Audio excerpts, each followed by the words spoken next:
আগুন লাগিয়ে পালানোর আগে বৃন্দাকেও আরবকে হাতে নাতে ধরে পুলিশে দিল রাঙা। হ্যাঁ বন্ধুরা, আমরা এমনটাই দেখতে পাবো রাঙামাটি তীরন্দাজ ধারাবাহিকের আগামী পর্বগুলোতে।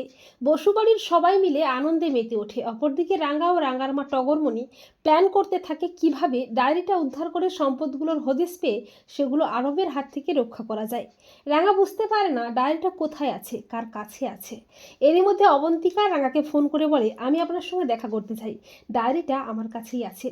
এরপর রাঙা মন্দিরে যায়, আর অবন্তিকাও পুজো দেওয়ার নাম করে আরবের চোখ এড়িয়ে মন্দিরে গিয়ে রাঙাকে লাল ডায়েরিটা দেয়।